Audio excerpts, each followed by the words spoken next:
Hi, and welcome to day 14 of the 31-day yoga challenge.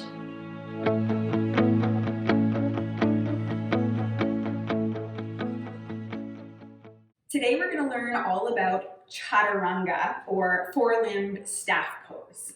And some of you may have heard of Chaturanga before while doing sun salutations or in a yoga class. But if you haven't, that is okay because we're going to learn it from the ground up. So when you're ready, come down onto your back. And if it feels okay to keep your legs long, go ahead and do that. And try to keep your toes kind of in the same line as your hips.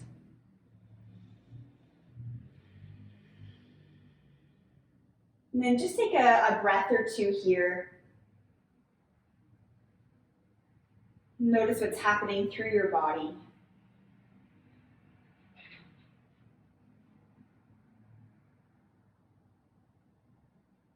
And then when you're ready, flex your feet a lot so that your toes point straight up toward the sky.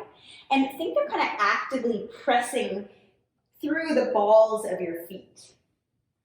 And then bring your hands up overhead. Press your palms up toward the sky. And just notice how you feel in this shape. And then start to draw your pubic bone toward your chin so that you feel a little bit of an engagement through your low belly. Draw your ribs in and think about kind of pressing your spine down into the mat. And as you press the spine down, continue to press your hands up. Tuck your chin to your chest slightly and then pause here. In total engagement. Make sure you're in a place where you can still breathe and you've found kind of that balance between effort and ease. Take one more breath. And then slowly relax and just let your body kind of melt down for a moment.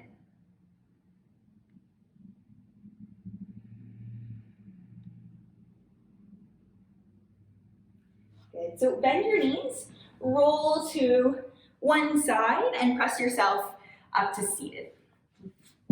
All right, so we're going to be on the hands a little bit. So maybe you've done some form of a wrist warm-up already, but if not, just make a couple of fists, and then take a couple of seconds just to roll the wrists out a couple of times each way.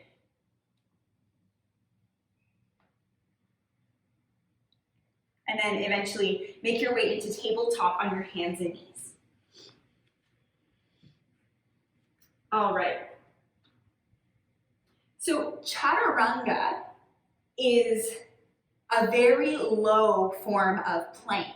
So imagine plank pose, but your elbows will be bent so that you're just kind of hovering above the mat.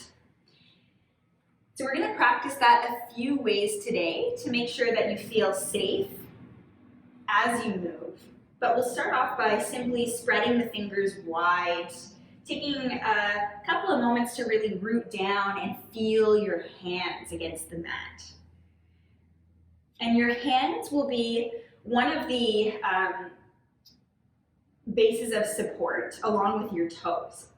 So when you're ready, press down into your hands and then lengthen just your right leg back. Come onto the ball of your foot. And then press down into your hands and press down into the ball of your foot. And notice how your core might activate. Good. And then bring your right knee in and lengthen your left leg long. Again, press down through the hands and the ball of your foot. Feel your belly become strong. And then bring it all back in. Good. Shift your hips side to side.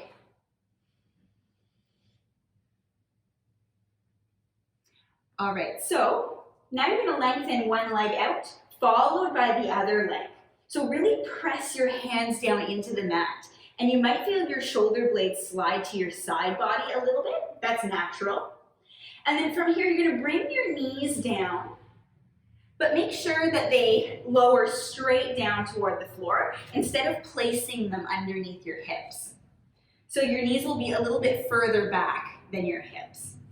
All right, so from here, as you continue to press the mat away, lift your belly up and in toward the spine. Take a full breath in. And then as you exhale, imagine your heart being pulled forward as you bend your elbows and slowly lower all the way down to the floor. Good, take a moment to rest there. And you can either try it again with me, or you can watch me do this from my knees while you continue to rest. All right, so from tabletop, spread the hands wide. Lengthen the legs and come onto the balls of your feet into plank pose. And then lower your knees down so that they're further back than your hips. Good, press the mat away as much as you can. Take a deep breath in. And as you exhale, draw your heart forward, bend your elbows, and lower all the way down. Good. All right.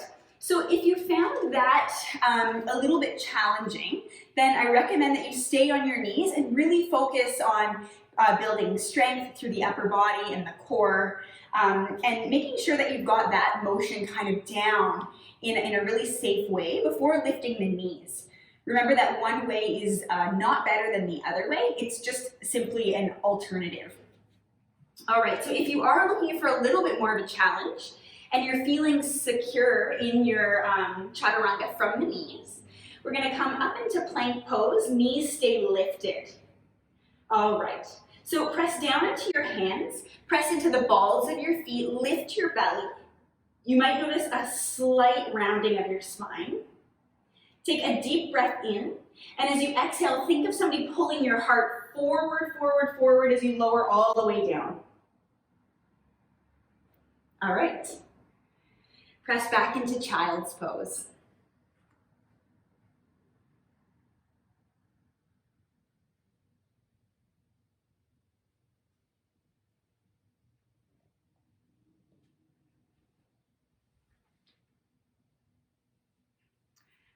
All right, so a couple of key takeaways from today's lesson of Chaturanga. 1, you can skip Chaturanga altogether. 2, you can come down onto your knees. Or 3, you can take a full plank form of Chaturanga, but wherever you are, make sure that you're feeling strong and supported, and feel as though you're resisting the mat as you slowly lower your way all the way down. You want to feel as though your chest is being pulled forward slightly, and that will help to keep you in a safe place. All right, thank you. Namaste.